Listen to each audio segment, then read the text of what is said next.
기도 감사합니다. 오늘 말씀 보겠습니다. 오늘 나눌 말씀은 마가복음 4장입니다. 마가복음 4장 35절에서 41절 함께 보겠습니다. 마가복음 4장 35절에서 41절 말씀입니다. 기도하시겠습니다. 제가 먼저 읽겠습니다. 그날 저물 때 제자들에게 이르시되 우리가 저편으로 건너가자 하시니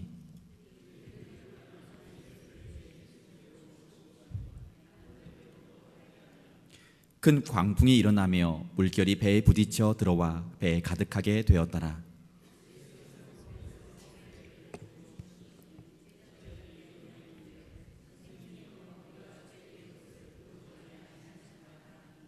예수께서 깨어 바람을 꾸짖으시며 바다더러 이르시되 잠잠하라 고요하라 하시니 바람이 그치고 아주 잔잔하여지더라.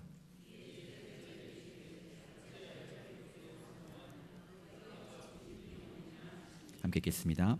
그들이 심히 두려워하여 서로 말하되 그가 누구이기에 바람과 바다도 순종하는가 하였더라. 아멘.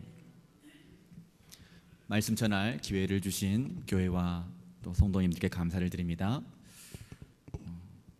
얼마 전에 아시는 분에게 퀴즈를 하나 받았습니다. 퀴즈 그림 한번 보여주시겠습니까?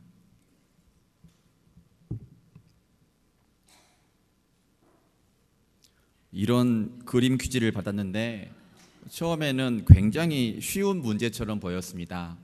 신발과 신발을 더하니까 30이 나온다. 그러니까 한 켤레 신발은 10이다. 한 켤레 신발이 10이면 소년은 10이 되어야 되니까 5일 것이다. 소년이 5이면 꽃다발은 4가 되면 13이 되겠다. 그래서 신발과 소년과 꽃다발을 더하면 얼마가 나온다. 이렇게 굉장히 간단하게 쉽게 풀었습니다. 그런데 답이 아니었습니다. 이런 문제를 잘 푸는 사람을 뭐라고 하는지 아십니까? IQ가 높은 사람이라고 합니다. IQ가 높은 사람이 문제를 잘 해결할 수가 있습니다. 그런데 IQ가 높다고 하여서 문제를 잘 해결하는 것은 아닙니다. 답이 궁금하십니까? 없어주셔도 됩니다. IQ가 좋다고 하여 문제를 잘 해결하는 것이 아니라고 하여 나온 것이 EQ입니다. 이모셔널 쿼션트라고 하여서 감성 지수라고 하는데 이 감성 지수가 높은 사람이 문제를 잘 해결할 수 있다고 하여 한때 EQ 교육을 했던 열풍이 불었었습니다. 요즘은 더하여 SQ가 문제를 더 잘 해결할 수 있다고 합니다. 이 SQ는 스피리추얼 쿼션트, 신앙 지수라고 합니다. 이 사회학자들에 의하여 문제 해결 방법으로 SQ가 지금 추천되고 있습니다. 비행기를 타고 멀리 여행을 갔습니다. 목적지에 도착하기 전에 그만 연료가 떨어지고 말았습니다. 이때 IQ가 높은 사람이 나와서 이 문제를 어떻게 해결할 수 있는지를 이야기를 하였습니다. 공중급유기가 오게 한다는 등 여러 문제에 대한 해결을 제시했지만 해결하지 못했습니다. 다음으로 EQ가 높은 사람이 나왔습니다. 여러분, 마음을 가라앉히십시오. 긍정적으로 마음을 가지십시오. 분명 해결책이 있을 것입니다 라고 했지만 그도 역시 문제를 해결하지 못했습니다. 그 다음 SQ가 높은 사람이 나왔습니다. 여러분, 우리 기도합시다. 하나님, 지금 연료가 떨어져 비행기가 추락하고 있습니다. 능력을 베풀어 주셔서 안전하게 도착하게 해주십시오 라고 기도했습니다. 이렇게 기도를 하는데 하늘을 계속 날고 있는 와중에도 비행기가 추락하지 않고 나는 것이었습니다. 분명 연료가 없어서 추락해야 되는데 멀리 떨어져 있는 비행장까지 안전하게 도착했다는 것입니다. 이 비밀을 사회학자들이 알았습니다. 그래서 이 EQ라는 것을 학문화하여 요즘은 초등학교 방과 후 교실의 한 과목으로 이 SQ를 가르친다고 합니다. 물론 우리의 믿음과는 다르지만 적어도 영적인 능력에 대해서 세상도 관심을 가지는 시대가 된 것만은 분명합니다. 믿음. 이 믿음에 대하여 예수님께서도 제자들에게 가르치셨습니다. 예수님께서는 이 땅에 오셔서 전도하시고 치유하시고 축사하시고 그리고 제자 삼는 사역을 하셨습니다. 제자들을 부르시고 그들을 둘씩 짝지어 보내시며 전도하게 하셨고 치유하게 하셨고 또 축사도 하게 하셨습니다. 예수님께서 제자들에게 이러한 일을 하라고 보내셨을 때 기도하게 하셨습니다. 제자들이 병에 걸리고 귀신 걸려 있는 이들을 향하여 예수님 이름으로 명하자 실제로 질병이 나았고 사람에게 붙어있던 귀신이 떠나가는 것을 그들이 직접 목격하였습니다. 질병이 낫는 것을 보면서 귀신이 나가는 것들을 보면서 제자들 역시 선포하고도 놀랬던 것입니다. 예수님께서 제자들에게 믿음을 가르치시는 것을 자세히 보면 선포하는 것이 많습니다. 당연히 하나님이시니까 그렇게 해야 되시겠지요. 예수님께서 직접 사람을 치유하시며 귀신을 쫓을 때 대부분 하셨던 것은 내 믿음이 너를 구원하였다. 악한 영아 그 사람에게서 나오너라 라고 선포하시는 것이 많으셨습니다. 예수님께서 나갈지어다 고침을 받을지어다 라는 선포를 제자들에게도 똑같이 보여주셨습니다. 물론 여기서는 믿음이 반드시 전제가 되어야 할 것입니다. 그러나 우리를 생각해 볼 때 우리 스스로의 믿음의 기도를 생각할 때 우리는 하나님 도와주세요 라는 것을 먼저 합니다. 예수님의 은혜와 하나님의 사랑과 성령의 역사하심이 있을지어다 라고 오늘 예배 후에도 축도를 할 텐데 이 축도는 목사님들만 하는 것으로 알고 있습니다. 물론 예배 후에 축도는 축도권이라고 하여 목사님만 하는 것이 법에 명시가 되어 있습니다. 그때는 예배 때입니다. 예배 때 목사님만 축도하게 되어 있습니다. 하지만 실제 믿음의 현장에서 이 선포는 금하지 않는다는 사실을 꼭 기억해 주시기 바랍니다. 우리가 생각하는 믿음의 기도가 주님께 도움을 요청하는 것이라고 한다면 오늘 본문에서의 제자들은 실은 칭찬을 들었어야 마땅합니다. 제자들은 예수님으로부터 배를 타고 바다를 건너라는 명을 들었습니다. 예수님 명령에 순종하여 제자들은 바다를 건넜습니다. 배를 타고 바다를 건너는데 갑자기 광풍이 불었고 바닷물이 배 안으로까지 들어왔습니다. 그들은 직감적으로 상황이 예사롭지 않음을 알았습니다. 제자들은 죽을 수 있다는 생각까지도 하였습니다. 어두워지고 광풍이 부는데 배 안으로 많은 물들이 들어오자 이제 남은 것은 침몰뿐이었습니다. 제자들은 실제 죽음이 느껴지자 많이 두려웠습니다. 그런 위험한 순간 예수님께서는 그저 선미에서 주무시고 계셨던 것입니다. 제자들은 예수님께서 그날 일정이 많으셔서 피곤하신 것은 알고 있었을 것입니다. 하지만 그렇게 광풍이 몰아치고 배가 흔들려 가라앉으려고 하는데 그저 잠만 주무시는 예수님이 야속하였습니다. 한 제자가 급히 깨웠습니다. 선생님, 우리가 지금 죽게 되었는데 잠만 주무시고 계시는 것입니까? 예수님께 이렇게 도움을 요청하였습니다. 지금 우리가 죽게 되었으니 어서 도와주십시오. 다급하게 요청하였습니다. 물론 제자들이 예수님을 향하여 선생님이라고 한 것은 아직 예수님께서 메시아이심을 제대로 알지 못한 것입니다. 그러나 상황이 굉장히 다급합니다. 이런 긴박한 순간에 제자들이 다른 머리를 쓰거나 아니면 다른 능력자를 찾는 것이 아니라 예수님을 깨웠다는 것은 나름 의미가 있습니다. 제자들의 깨움에 예수님은 일어나셨습니다. 그리고 바람을 향하여 꾸짖으셨고 바다에게 명령하였습니다. 잠잠하라, 고요하라 라고 말씀하시자 광풍으로 흔들리던 바다가 잠잠하고 고요하게 되었습니다. 제자들의 요청에 예수님께서 응답하신 것입니다. 이 정도라면 번지수를 잘 찾은 것이 틀림이 없습니다. 살기 위해서 예수님께 도움을 요청한 것은 잘한 것입니다. 그런데 예수님께서는 제자들에게 칭찬하지 않으셨습니다. 다른 일을 찾지 않고 나를 찾았으니 잘했다라고 말씀하지 않으셨습니다. 대신 왜 믿음이 없느냐, 다른 사본에는 왜 아직까지도 믿음이 없느냐라고 기록이 되어 있습니다. 왜 아직도 믿음이 없느냐 하시면서 여태까지 믿음을 가르쳤는데 그 배운 것은 어디에 두고 믿음이 지금도 없느냐라고 말씀하셨습니다. 예수님은 분명 제자들에게 믿음을 가르쳐 주셨습니다. 배운 것, 그 믿음 어디에 뒀느냐며 야단을 치고 계신 것입니다. 주님은 주님께 도움을 요청하는 것을 가지고 믿음이라고 말씀하지 않으셨습니다. 아직도 믿음이 없다라고 하셨습니다. 주님만 찾기만 하는 것을 믿음이라고 할 수는 없다는 것입니다. 우리에게 예수님은 선생님이 아닌 오직 주님, 주인이 되셔야 합니다. 예수님은 두려움에 떠는 제자들에게 왜 아직도 믿음이 없느냐는 야단을 치셨습니다. 결코 칭찬하지 않으셨습니다. 예수님은 그날 제자들에게 바다를 건너게 하셨습니다.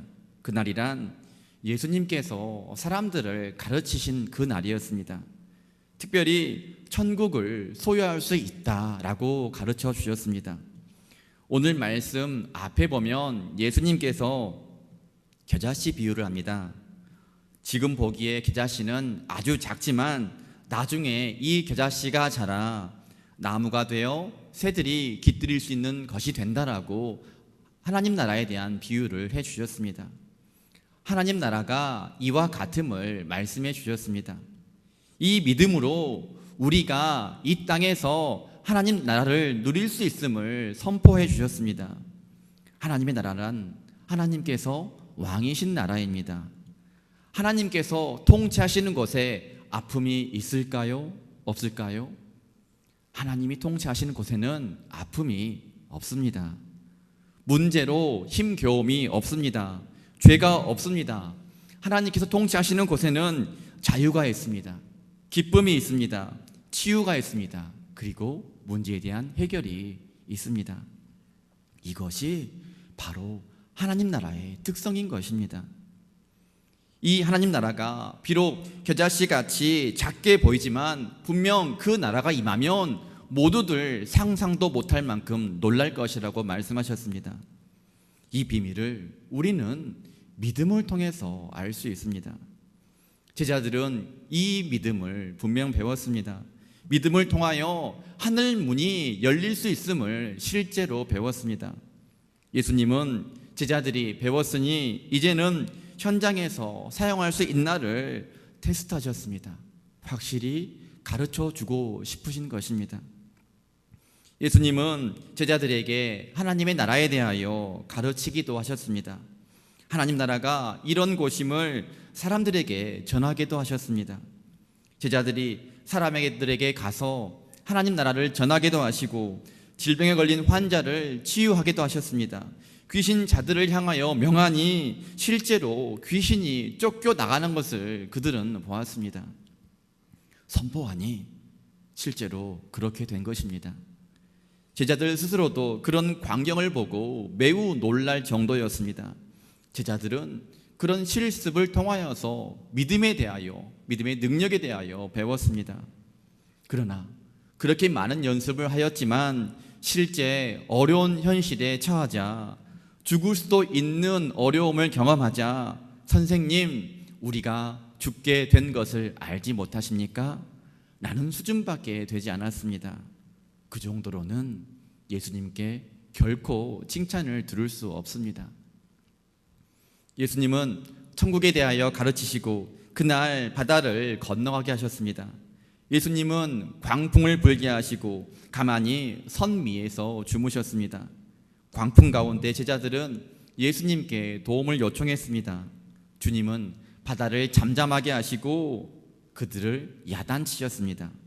제자들이 분명 다른 신을 찾지 않고 예수님을 찾았음에도 불구하고 그들은 칭찬 듣지 못했습니다. 믿음이 없었기 때문입니다. 예수님께서 누구신지를 그들은 진정으로 몰랐습니다. 예수님은 우리들에게 선생님 이상입니다. 예수님은 우리의 주인이십니다. 그리스도이십니다. 왕이십니다. 하나님이십니다. 하늘의 주인이십니다. 그리고 땅의 주인이십니다. 그분이 우리에게 믿음은 이런 것임을 가르쳐 주셨습니다. 하늘과 땅의 주인이신 예수님은 선포하면 다 되었습니다. 미친 듯한 바람도 일렁이는 바다도 그 말씀에 순종하여 잠잠하고 고요하게 되었습니다. 예수님께서 하늘과 땅의 주인이심을 알지 못한다는 것은 믿음이라고 할 수가 없습니다. 두려움 가운데 주님을 찾는다고 할지라도 믿음이라 할 수가 없습니다. 예수님께서 가르쳐 주시는 믿음은 결코 아닙니다. 예수님은 바람을 꾸짖으시고 바다를 향하여 명령하셨습니다. 병에 걸려 움직이지 못하는 이를 향하여 명령하셨습니다. 내 믿음이 너를 구원하였다. 이렇게 선포하셨습니다. 지난달 페낭에 가려고 주일 저녁에 출발을 하였습니다. 이 공항까지 버스로 가려고 했는데 선교사님께 전해드려야 할 짐이 많아서 옮기는 게 좀 많이 불편했습니다. 그래서 차를 렌트하기로 했습니다. 요즘 쏘카나 그린카 같은 것이 있어서 시간당 렌트할 수 있을 뿐만 아니라 반납하는 것도 편도로 반납할 수가 있습니다. 이 2시간 렌트 비용을 보니 버스보다 더 저렴한 것이었습니다. 그래서 2시간 차를 렌트하여 공항으로 이동하였습니다. 차 안에서 아내와 함께 감사의 능력에 대해서 대화를 하였고 우리 어떤 경우에도 감사하자라고 마음을 다잡았습니다. 올림픽 대로를 거쳐서 영종대교 고속도로로 진입하여 시속 100km로 다리를 건너고 있는데 갑자기 큰 소음이 들리는 것이었습니다. 처음에는 이 다리에 문제가 있어서 큰 소리가 나는 줄 알았습니다. 나중에는 폭발음과 함께 냄새가 심하게 났습니다. 정말 생명의 위급함을 느꼈습니다. 겨우겨우 핸들을 꺾어 바람이 세차게 부는 영종대교 옆에 가까스로 주차를 했습니다. 아이들은 겁에 질려 멍해 있었습니다. 차에서 내려보니 뒷자리 오른쪽 타이어가 완전히 사라지고 없었습니다. 그림 보여주시겠습니까? 바퀴가 안 보이죠? 바퀴만 보이죠? 타이어가 사라져 버렸습니다. 영종대교 위로 바람이 세차게 불고 차들은 쌩쌩 달리고 타이어 하나는 완전히 사라져 버리고 아이들은 놀라 있었고 공항에는 시간 안에 가야만 했습니다. 두려운 마음이 몰려왔습니다. 어떻게 해야 되지? 라는 생각이 들었습니다. 그때 이 모든 상황을 우리 주님께서 알고 계신다는 생각이 들었습니다. 그리고 내게도 하나님께서 주신 권세가 있음을 기억이 났습니다. 예수님 이름으로 선포했습니다. 주님, 안전하게 주차해 주셔서 감사합니다. 내 영혼아 평안하라. 주님, 안전하게 이동해 주시고 아이들 놀라지 않게 해 주옵소서. 나를 두려워하게 하는 악한 영아 썩 물러갈지어다. 두려움이 올수록 더 크게 선포했습니다. 예수님 이름으로 명령한다. 의심의 영은 물러갈지어다. 그러자 갑자기 마음이 평안해지면서 주께서 알고 계신다, 주께서 지키신다는 마음이 강하게 들었습니다. 선포하고 있는 저 스스로도 놀랐지만 그 상황에 임해 주시는 평안이 저를 더 놀라게 했습니다. 얼마나 평안했던지 아내가 당신 모습 너무 평안해 보인다라고 할 정도였습니다. 살면서 몇 번 안 보는 표정이었을 것입니다. 얼마 안 있어 도로 순찰대가 와서 차량을 보호해 주었고 레카차가 와서 공항까지 더 편하게 안전하게 바래다 주었습니다. 레카차 운전하시는 분은 정말 큰일 날 뻔했다고 하였습니다. 이 레이 차량이 경차고 높이가 있는 차라서 그 속도로 가다가 타이어가 빠지면 차량 전복의 위험이 있었다고 하였습니다. 큰일 날 뻔했죠. 정말 안전하게 갓길에 주차한 것은 대단한 일이라고 하였습니다. 하지만 저는 그 비밀을 알고 있었습니다. 제 속마음은 주께서 지켜주셨음을 확신하였습니다. 그리고 예수님께서 진정한 주권자이시구나, 이것을 믿으며 선포했을 때 오직 하늘에서 내려오는 평안을 실감할 수가 있었습니다. 페낭에 잘 도착하고 마트에서 먹을 것을 사기 위하여 장을 보았습니다. 빵, 고기, 채소를 바구니에 담았습니다. 중간에 아이가 빵을 먹고 싶다고 하여서 빵값을 먼저 계산하려고 하였습니다. 계산대에서 태그를 찍고 돈을 지불하면 되는데 아무리 찾아도 지갑이 보이지 않는 것입니다. 순간 불안한 마음이 들었습니다. 지갑에는 현금이며 카드이며 숙소 출입카드 그리고 여권까지 들어있었습니다. 순간 캄캄했습니다. 영어도 못하잖아요. 언어도 섣불러서 의사소통도 겨우 하는데 당장 이것을 어떻게 해야 될지 정말 막막했습니다. 아내는 마트 오기 전에 들렀던 가게로 급히 갔습니다. 저는 이미 찍은 빵을 취소하고자 하였습니다. 안 되는 영어를 하면서 지금 지갑을 잃어버려서 환불해달라고 하였습니다. 점원은 이미 찍혔기 때문에 그럴 수 없다라고 하였습니다. 저는 지갑을 잃어버려서 계산할 수가 없다고 하였습니다. 이 상황 속에서 점원은 무엇인가를 중대한 결심을 하고 저에게 이렇게 말했습니다. 그 빵값 내가 낼 테니 그냥 가져가라는 것이었습니다. 깜짝 놀랐습니다. 외국인에게 그런 호의를 베풀어 준 것이 너무나 감동이 있었습니다. 하지만 빵값만 계산했을 뿐입니다. 물건에는 가득 물건이 바구니에는 담겨져 있었습니다. 지갑이 없었기 때문에 하나씩 제 자리에 두고 있었는데 이제 어떻게 해야 되나라는 생각이 들었습니다. 지갑에 모든 것이 들어있어 당장 숙소로 돌아갈 차비도 없었습니다. 어디로 연락해야 될지 막막했습니다. 정말 두려웠습니다. 그때 역시 제게 믿음의 권세를 주신 주님이 생각이 났습니다. 분명 며칠 전 고속도로에서 도우셨던 주님이 생각이 났습니다. 하지만 이번 일은 주님도 해결하지 못하실 것만 같았습니다. 이미 몇 시간 전에 지갑을 잃어버렸습니다. 그것도 다른 나라에서 잃어버렸고 언어도 안 되어서 이번만큼은 찾는 것이 불가능하다 싶었습니다. 기도가 안 되었습니다. 그때 이런 생각이 들었습니다. 나는 왜 이것은 주께서 돕지 못한다고 생각하는 것일까? 주께서 돕지 않으면 과연 누가 나를 도울 것인가? 이런 생각이 들자 정신이 들었습니다. 예수님의 이름에 의지하여 잃어버린 지갑은 되찾을지어다 마음속으로 외쳤습니다. 사람들이 많아가지고요. 지금 나를 감싸고 있는 이 두려움의 영은 썩 물러갈지어다라고 외쳤습니다. 계속 믿음으로 선포하였습니다. 그러자 정말 하늘에서 평안이 임하였습니다. 성령께서 주신 마음이 확실하였습니다. 감사함으로 받고 기도를 마치자 불과 몇 초가 지나지 않아 아내로부터 연락이 왔습니다. 찾았어요. 마음에 감사함이 넘쳤습니다. 이번은 정말 찾지 못할 것 같았거든요. 하지만 주님 아래 불가능은 없었습니다.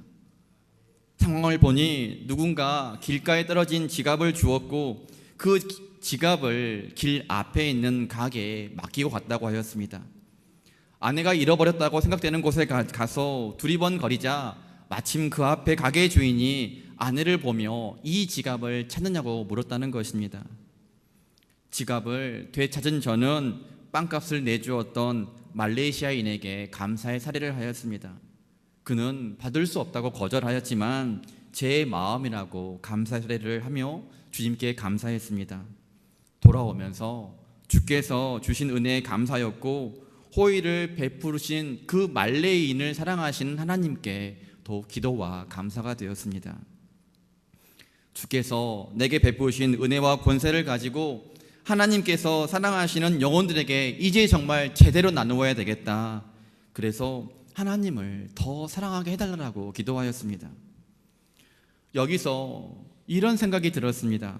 과연 내가 이런 간증을 할 때 얼마나 많은 분들이 이해를 할까? 그 일은 어차피 이루어질 아닌가? 고속도로 상에서 타이어 바퀴가 빠졌다 할지라도 뒷바퀴였으니까 전복되지 않은 것이고 보험 처리에서 레카차가 온 것이 얼마나 특별한 일이냐고 할 수도 있겠다는 생각이 들었습니다. 말레이인들은 원래 착하니까 떨어진 지갑을 보고도 가져가지 않은 것인데 그게 무슨 응답이냐라고 말할지도 모르겠습니다. 정말 은혜와 권세가 있다면 고속도로에서 타이어는 터지지 말아야 되며 지갑은 잃어버리지 않아야 하는 것 아닌가라고 말할 수도 있을 것입니다. 페낭에 있었는데 한 가족이 일주일 후에 올 일이 있었습니다. 오기로 한 손님을 맞을 준비를 하고 있는데 갑자기 그분들이 비행기를 타지 못했다는 것입니다. 그분들이 그만 여권 만기를 확인하지 않고 왔는데 비행기를 탑승하려 보니까 그만 10일이 부족한 것이었습니다. 아시죠? 6개월 만기일이 필요합니다. 저도 이번에 알았습니다.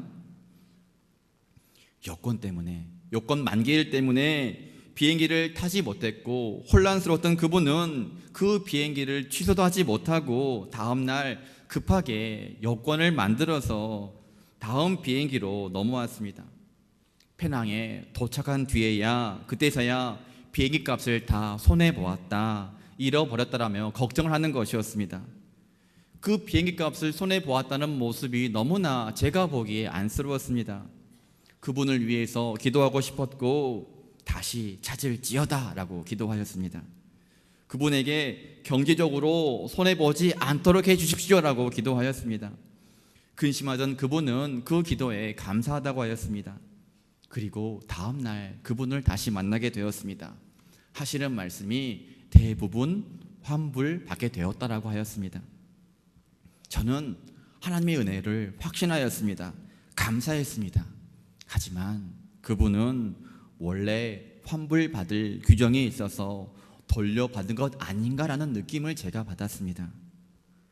똑같은 결과를 가졌지만 저는 믿음으로 기도하였기에 하나님의 응답으로 받았고, 주님에 대한 믿음이 없는 분은 그냥 본래 가능한 일로 받았던 것입니다.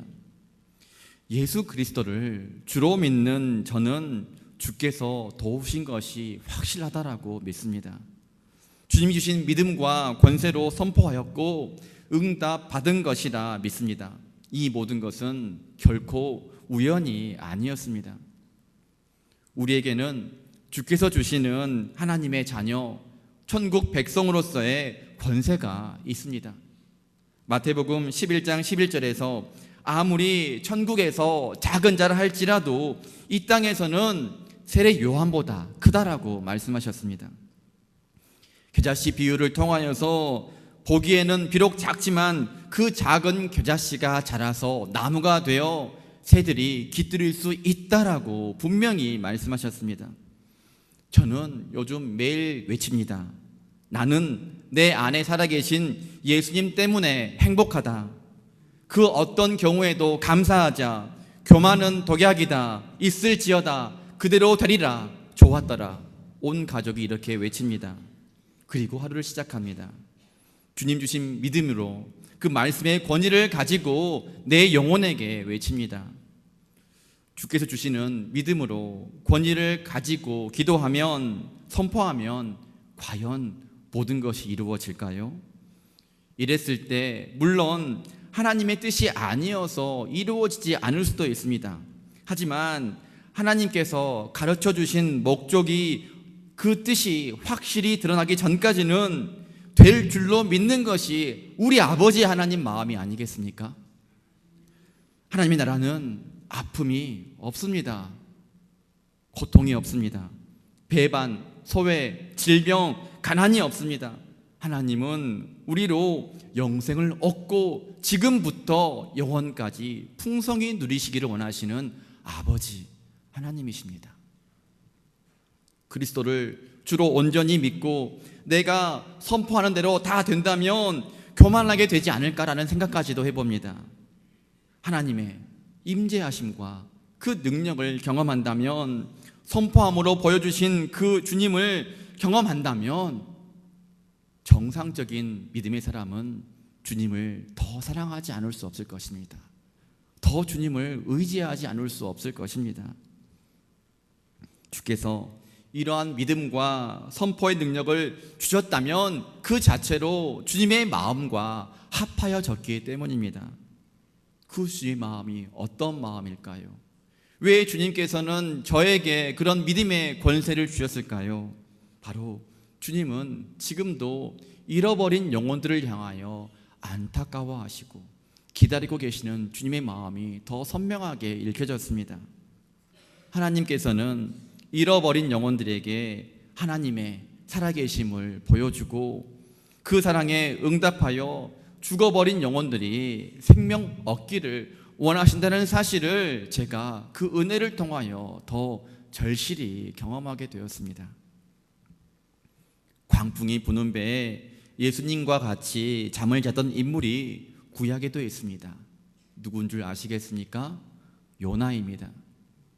그러나 요나는 예수님과 달리 자신의 문제를 회피하고자 하나님을 피하여 배에서 깊이 잠을 잤습니다. 광풍이 불어 배가 침몰하려고 하자 선주가 다급히 요나를 깨웠습니다. 이 선주에 의하여 깨어난 요나는 예수님과 같이 바다를 잠잠케 하는 능력을 베풀었습니다. 그러나 요나는 예수님이 아닙니다. 제자들에게 믿음을 가르쳐 주시기 위하여 주무신 예수님과는 달랐습니다. 그는 하나님을 등지고 현실을 도피했을 뿐입니다. 오늘 우리의 현실에서 외면하고 계시는 듯한 주님을 향하여 주님 무엇 하십니까? 제가 죽게 된 것을 몰라 주십니까? 라고 하소연할 수 있습니다. 곰곰이 생각해 보십시오. 과연 그것이 믿음인지, 과연 주님께서 가르쳐 주신 믿음인지 생각해 보시기 바랍니다. 주님은, 우리 아버지는 결코 우리의 문제를 외면하시는 분이 아니십니다. 하나님의 입장만 생각한 나머지 우리들의 현실에 관심이 없으신 분이 결코 아니십니다. 주님은 오늘도 하늘 문을 여심으로 땅에서도 열리기를 원하십니다. 그분이 아버지이십니다. 작은 겨자씨가 땅에 심겨 뿌리가 내리고 자라 새들이 쉴 수 있는 나무가 된다라고 말씀하셨습니다. 예수님께서는 여인이 낳은 자 중에서 세례 요한보다 큰 자가 천국에서는, 이 땅에서는 없다라고 하셨습니다. 하지만 천국에서는, 하나님 나라에서는 아무리 작은 자라도 이보다 크다라고 말씀하셨습니다. 예수 그리스도를 선생님이나 내 얘기 정도만 들어주신 분이 아닌 내 자신의 목숨까지 주신 주인으로 안다면 우리는 기꺼이 선포할 수 있습니다. 우리를 위하여 생명 주신 예수 그리스도께서는 선포할 수 있는 권세까지도 이미 주신 것입니다. 우리는 어쩌면 그동안 주님을 알고 믿고 살아오면서도 오히려 더 큰 것을 잃고 살고 있는지도 모릅니다.